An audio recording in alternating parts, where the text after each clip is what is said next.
All right, you guys, Tom Woods has been trying to get me to do this forever on Facebook, but I hate Facebook. But now I'm going to do it on Reddit instead. Anyone who donates a monthly subscription donation at paypal.com or at patreon.com/Scott Horton Show will get a ticket to join up my new private Reddit group at r/Scott Horton Show. Just email me and I'll get you set up. Any single PayPal donation of $50 will get you a signed copy of my book, Fool's Errand, Time to End the War in Afghanistan. And a $100 donation will get you either a QR code silver commodity disc or a lifetime subscription to Listen and Think audiobooks. Of course, I accept all kinds of digital currencies as well. You can find out all this stuff at scotthorton.org/donate. And of course, don't forget to shop Amazon.com by way of my link. And give me a review on iTunes, Stitcher, or Amazon if you read the book and liked it. Thanks. Sorry I'm late.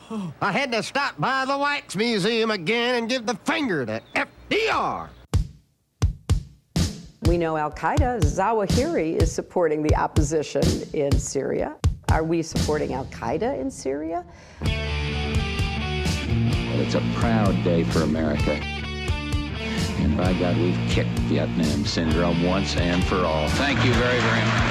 I say it again, you've been had. You've been took. You've been hoodwinked. These witnesses are trying to simply deny things that just about everybody else accepts as fact. He came, he saw, he died. Well, we ain't killing their army, but we killing them. We be on CNN like, say our name, bitch, say it 3 times. The meeting of the largest armies in the history of the world. Then there's going to be an invasion. All right, you guys, introducing Stu Smallwood. He is an expert in Korean issues and works as a Korean English translator in Montreal, Canada. He lived in South Korea for 8 years and has a, parentheses, useless master's degree in Asian studies from Sejong University in Seoul. And he's got this very important article at antiwar.com running today. U.S. maximalist stance on denuclearization holds Korean peace process hostage. Oh, man. Welcome back to the show, Stu. How's it going? Yeah, it's good to be back on, Scott. Very happy to have you here. So, Singapore summit went pretty good, and you can tell because everyone in the media and the national security establishment hated it. Things are going okay, but then they were. But now you say not so much. Mike Pompeo went over there. The North Koreans said that he had delivered gangster-like demands, and it seems like momentum is slowing down. What's going on, and what can be done? Well, like you said, I mean, Singapore was a really interesting event. The summit was a really interesting event, mainly because, well, you had 2 different things happening. One, you had a surprising conciliatory position from Donald Trump, especially the willingness to postpone the military drills. That was unexpected. I think it was probably hoped for by the South Korean government, contrary to what you might hear in the U.S. media reports that we were abandoning our allies, which was completely false. South Korea had recommended this move in the past, but I don't think it was expected. But yeah, it was a great sign that the Trump administration had kind of come to understand that in order to push this thing forward, the U.S. needs to make some concessions at some point or another. And so that was great. I think it led to a lot of hope in North Korea and in South Korea, certainly among South Koreans that I talked to. And from what I've read, a lot of people in South Korea were really happy about this. So when I think a couple weeks later, it was probably a couple of weeks later when Mike Pompeo went to Pyongyang, the capital of North Korea, for what was expected to be a follow-up meeting and a lot of momentum. There was an expectation that it would carry the momentum forth and push things along, and North Korea probably expected a bit of a different stance from Mike Pompeo when he went there. But we learned from the dispatch from North Korea afterwards that things did not go very well. And like, as you mentioned, the gangster-like negotiation stance of Mike Pompeo was the one thing that was really focused on by the media in the U.S. and elsewhere in the Western world. But if you actually read the entire dispatch, you learn basically you don't see that much of there is a bit of an aggressive tone here and there, but the gangster-like thing is probably the worst part. And the gangster-like quote itself was really just referring to the idea of somebody holding a gun to your head and asking you to give up everything, and then later in return promising that after you do so, they're not going to shoot you. That's the idea of the gangster-like quote. But overall, the message from North Korea was that Mike Pompeo came here, and contrary to actually discussing the measures and steps that would be taken to get to the denuclearization process, the various steps that were agreed upon in the Singapore summit, he just went there with demands for how they're going to reveal all of their nuclear arsenal, all of their uranium enrichment sites or plutonium enrichment sites, and so on and so forth, and how they're going to get to denuclearization, not what are we going to do to help you get there. And that was actually confirmed by a South Korean official later on, after the South Korean delegation went to Washington for the UN Security Council briefing on South Korea. He later confirmed with Yonhap News that that's a South Korean news agency, that actually that was the situation. It wasn't just North Korea saying that Mike Pompeo was being gangster-like. He actually went there and had nothing to offer and simply wanted to hear from North Korea what it was that they were going to do to denuclearize. There was no discussion of peace in that situation. Mm-hmm. All right, y'all. Here's who sponsors this show. Mike Swanson, author of The War State, The Rise of the Military-Industrial Complex in America After World War II. It's just great. And also he gives investment advice at wallstreetwindow.com. Subscribe there. And when you do, you'll want to follow his advice and buy some precious metals for your savings. You go to Roberts & Roberts Brokerage Inc., rrbi.co, and tell them Scott sent you. Read No Dev, No Ops, No IT by Hussein Badakchani, how to run your IT business like a libertarian. Zencash at zencash.com or zensystem.io, and thebumpersticker.com. Stickers for your band or your business or whatever you need, thebumpersticker.com. And if you want a new 2018 model website and you want to save some money, go to expanddesigns.com/Scott and you'll save $500. Well, I mean, this raises quite a few questions. I mean, first of all, Pompeo started laying the groundwork for this when he was still the director of the CIA. And apparently, I mean, it must have been Pompeo's word to Donald Trump that, trust me, boss, we can really do this. Let's do this. Before Trump ever decided to go to Singapore, before he ever agreed to have a face-to-face meeting with Kim Jong-un. And so it seems strange that it would be Pompeo who would go in there and seemingly try to sabotage the thing. What do you think's going on with that? It's really interesting. It did seem like Mike Pompeo was a kind of a friend of this peace process, for lack of a better term, because he was the guy who was really leading it when he was the CIA director before he became the Secretary of State, right? Mm-hmm. He was the guy who went there for the secret preliminary meetings with the North Korean officials before this was actually revealed to be a thing that was happening. And afterwards, he really seemed like he was on board with this. But so that's why it was a big surprise. I think everybody was surprised by this. And I mean, Mike Pompeo himself, after the trip to Pyongyang, said that everything went well, and it was revealed that it didn't by North Korea.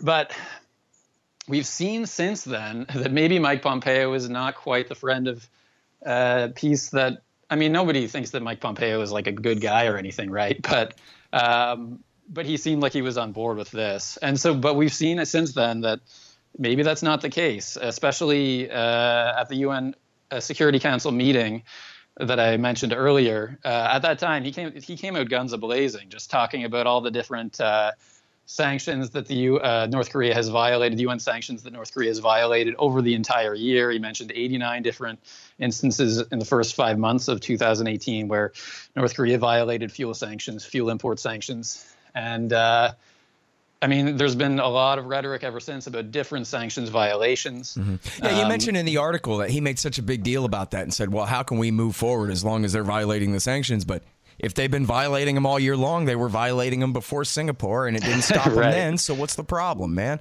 Well, yeah, that's what we're starting to importing see. fuel. Yeah. Like that's what you're mad about? I don't get it.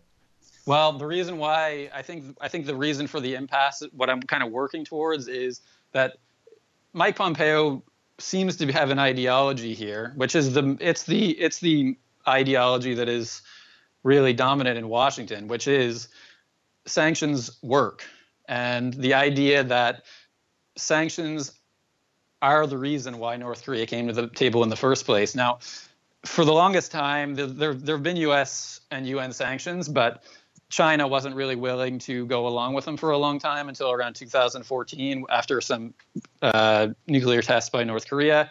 China kind of had enough themselves. I don't think they don't want North Korea to have nuclear weapons either. It makes it harder to control North Korea on their end. So they decided to go along and to really clamp down on the kind of under the table transfers, or the behind the scenes transfers that were going on in the Northeast along the Chinese North Korean border.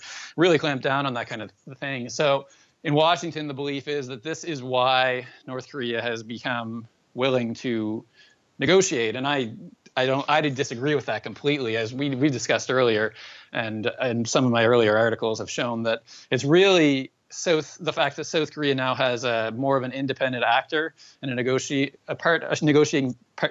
partner that North Korea can deal with and trust. That's been the real catalyst of this process. But in Washington, you have this belief that it's they call it maximum pressure, and this is why they believe that North Korea has come to the table. They finally believe that after 2 decades of this exact same strategy, somehow finally North Korea is on the verge of collapsing, and so they need to come to the table to open up their economy and receive all the benefits and so on. So even though at Singapore, Trump took the attitude that, okay, I'll give you a security guarantee and I'll call off the provocative military exercises for now, and started letting up some of that pressure. As long as we're dealing in good faith here, man, I can do some things for you, which sounds perfectly legit.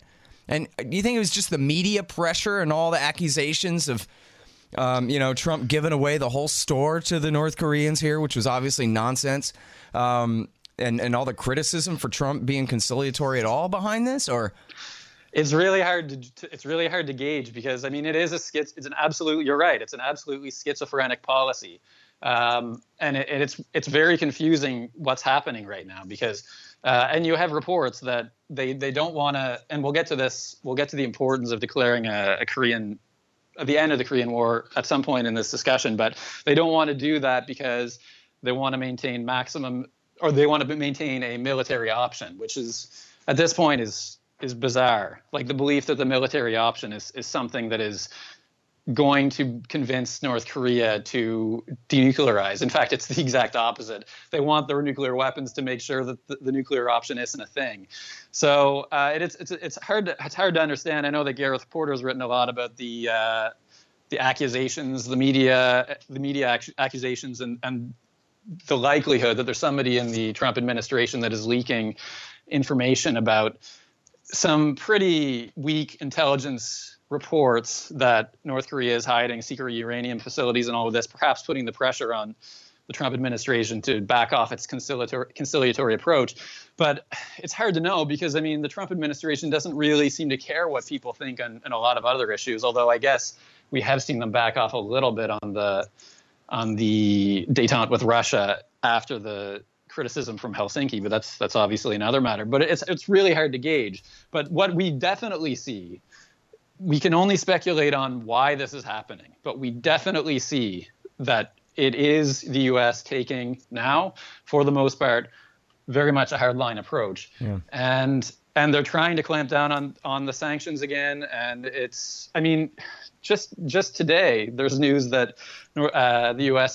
has clamped down on some transfers of sports equipment to just North Korean athletes who are trying to compete in some international events. So it's bizarre. You have Vice President Mike Pence coming out yesterday decrying North Korea for their human rights record. So there's a massive push from certain elements in the Trump administration. Now, we should talk about the fact that North Korea just transferred 55 sets of remains from American soldiers from the Korean War. Right. That was yet another trust-building measure that North Korea has followed up on. So there were a few verbal agreements in the Singapore summit.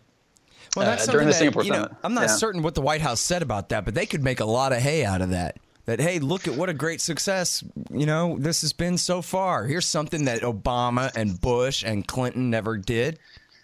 Yeah, well, Trump has come out and he said, thank you so much, and we have a great relationship, and he keeps saying that.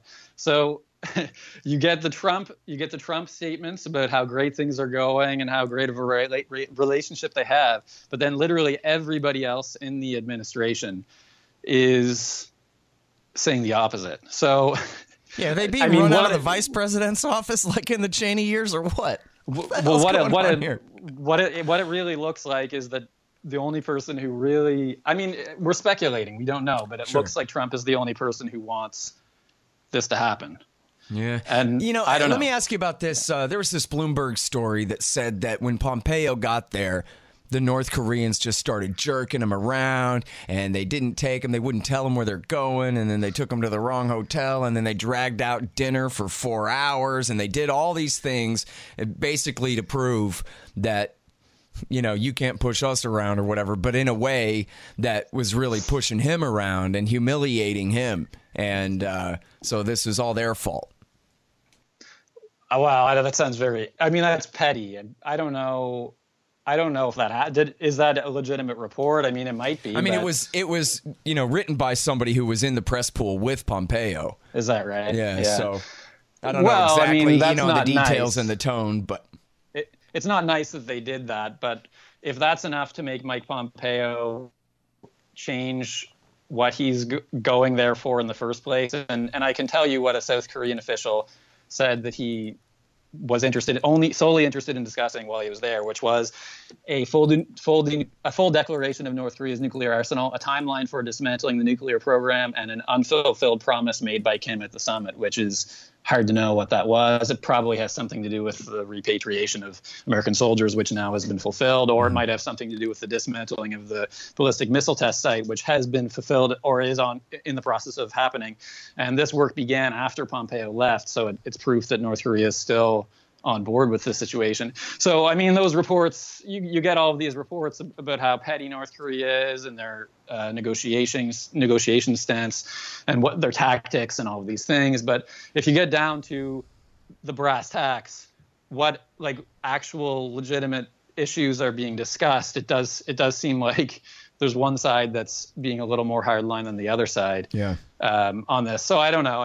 That stuff just seems really petty, and it seems typical of U.S. media and how they like to portray North Korea as the naughty child, the intransigent child if you give it lax discipline, if there's an opening for North Korea, they'll take it and they'll run with it, and they can't be trusted. That seems more in that vein. Yeah. I'm more interested in what's actually being discussed. And there was a news story. You mentioned the repatriation. There's a news story about them destroying a missile testing site just 2 days ago too. That's another huge step forward on their part, at least symbolically.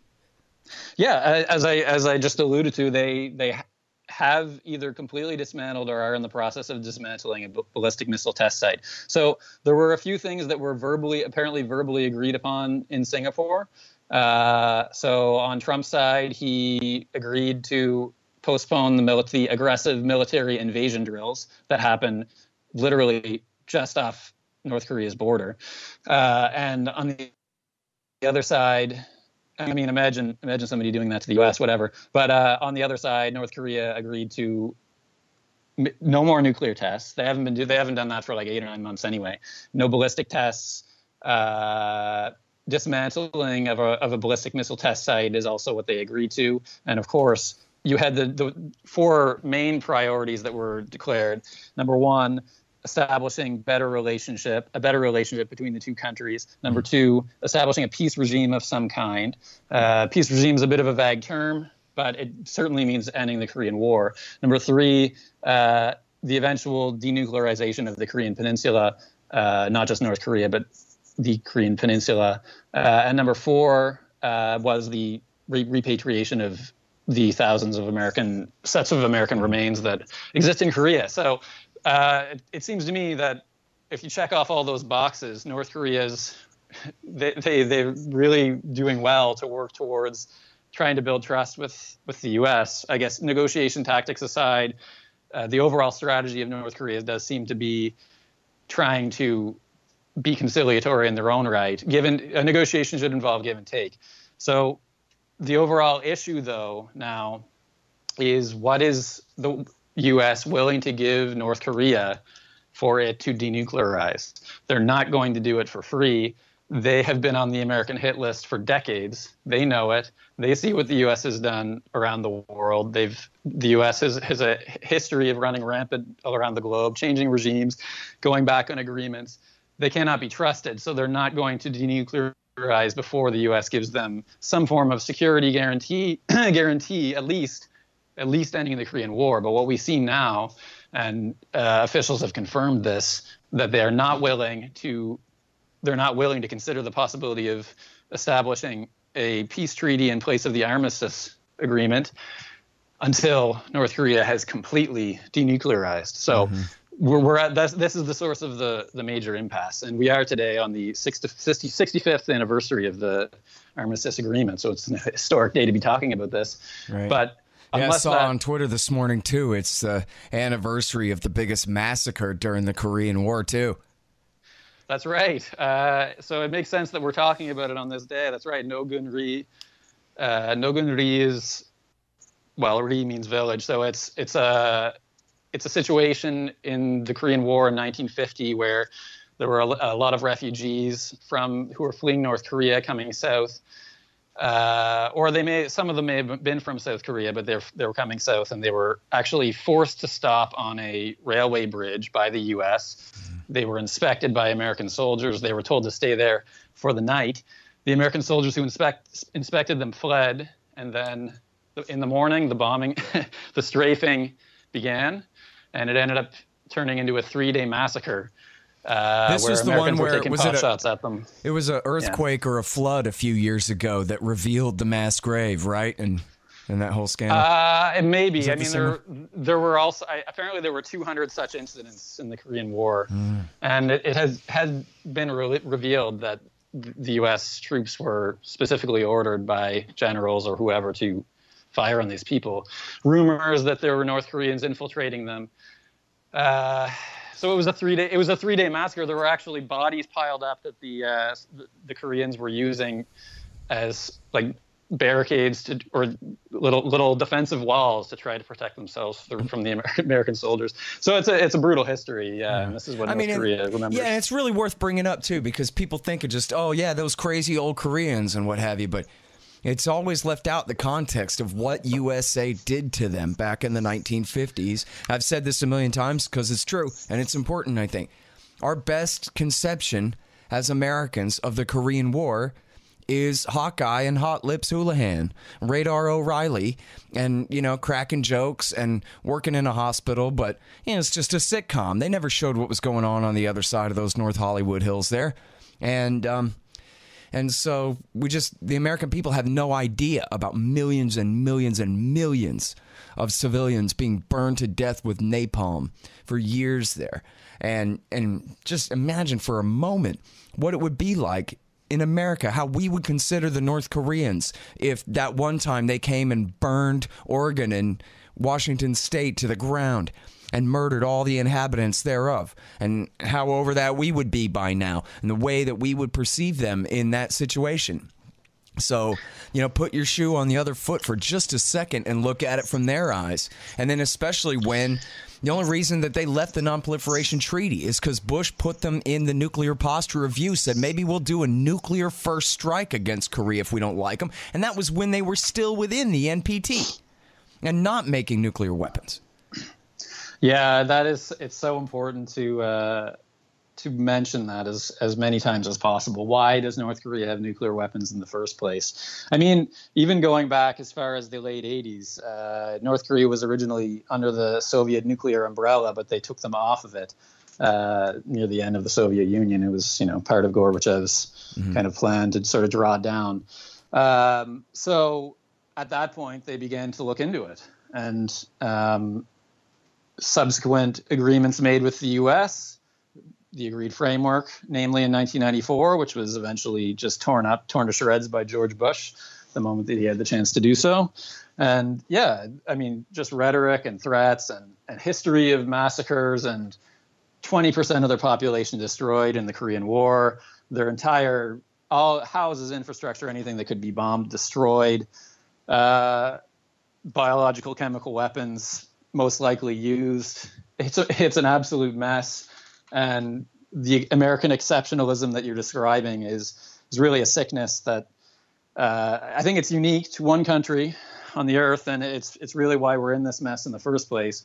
And when people who wake up to that realize how once you wake up to that, it's really easy to see it from the North Korean perspective, and why they are demanding, why things have broken down since Singapore, especially because when you demand complete, verifiable, irreversible denuclearization, you're asking for, that's a lot. That is a lot to ask for, especially when you're talking about a country that has a history that it does with the United States. So this is where the impasse comes from, and this is why it's so disappointing since the Pyongyang meeting with Mike Pompeo that the United States has taken this new stance, this hardline stance that really is fitting. I mean, some of the people that you have in the Trump administration, I mean, as long as John Bolton is involved in this, you got to think that it's going to be a really challenging process. So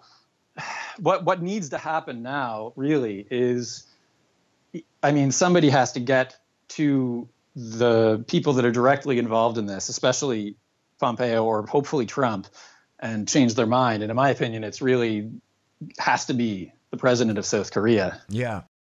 Hey, I'll check it out. I got a great new sponsor, too. It's Kesslin Runs, a novel by Charles H. Featherstone.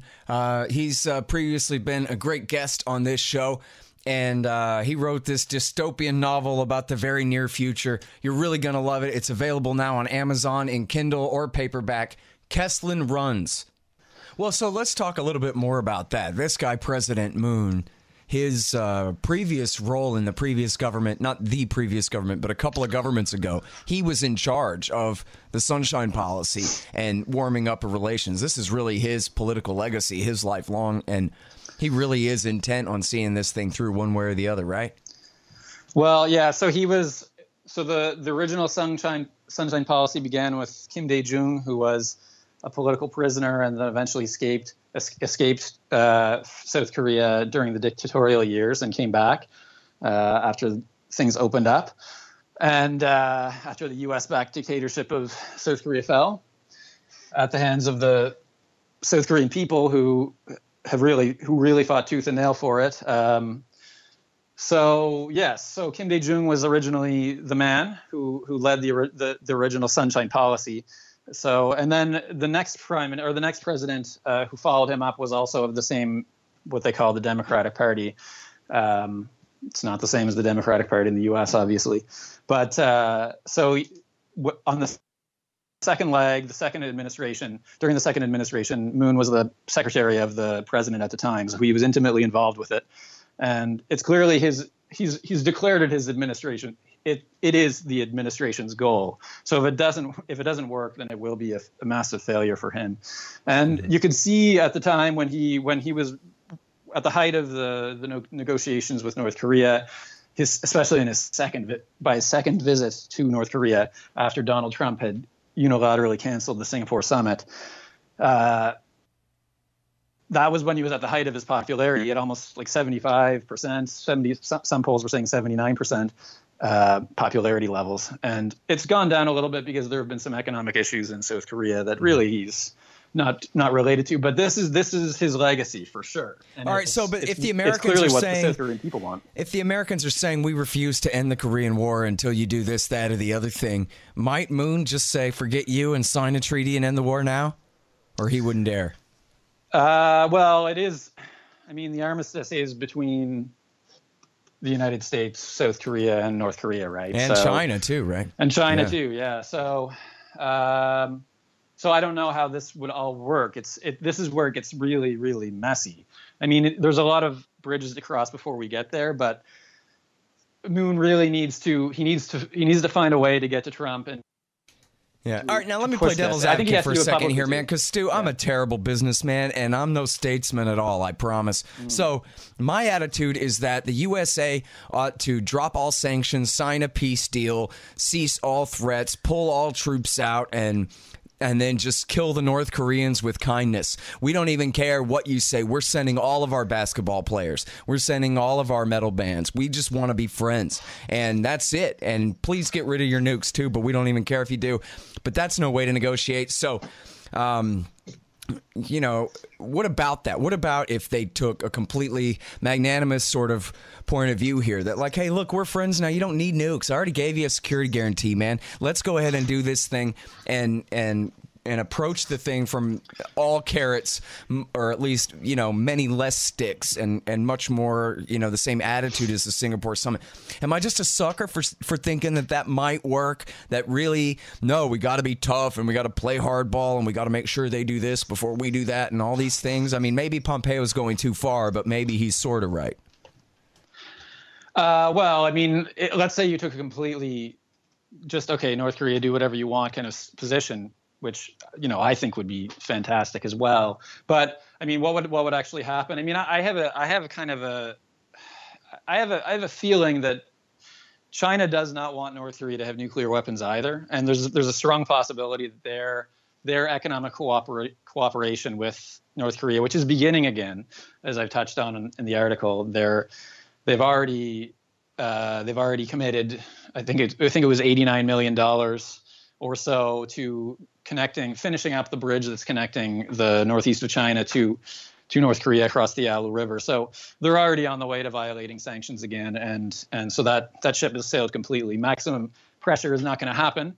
So I do think that China does not want North Korea to have nuclear weapons. It's for them another factor that makes things a lot easier to control in terms of the security situation of Northeast Asia. So it is highly possible that China is behind the scenes in agreement with, or North Korea and China have come to some kind of commitment that North Korea will denuclearize actually in the end.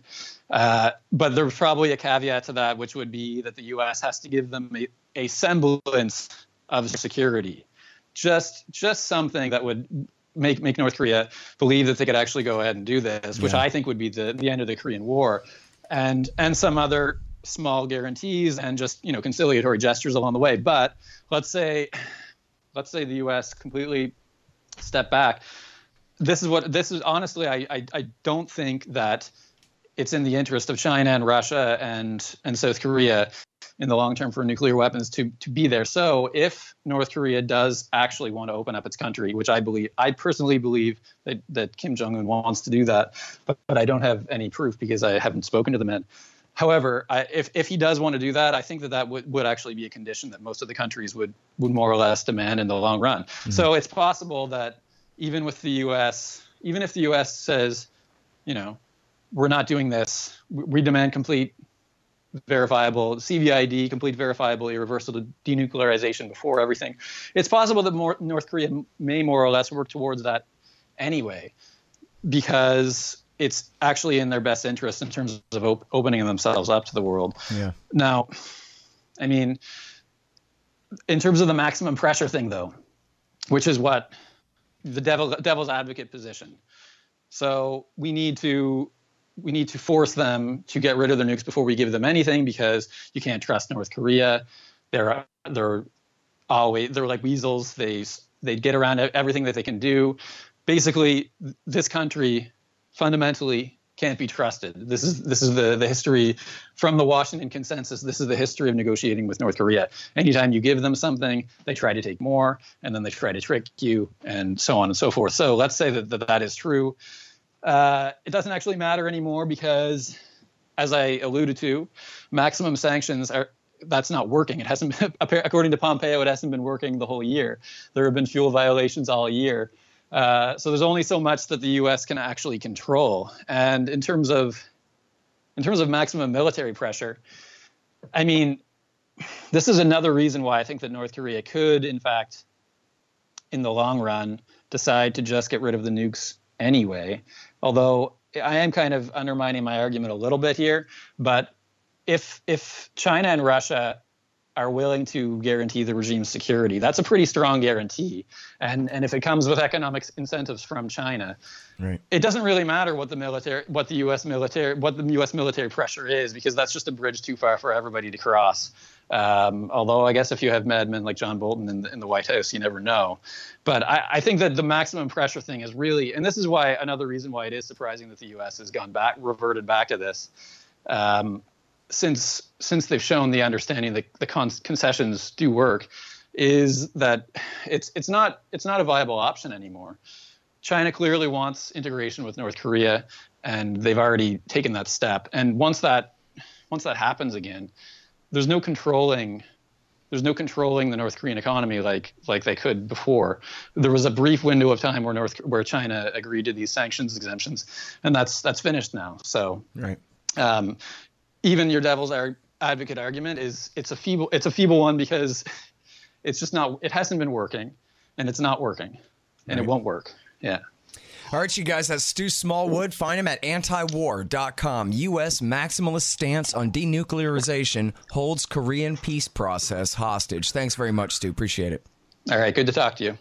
All right, y'all, that's it for the show. Check me out at libertarianinstitute.org, scotthorton.org, antiwar.com, twitter.com/Scott Horton Show. Appreciate it. And buy my book, Fool's Errand, Time to End the War in Afghanistan.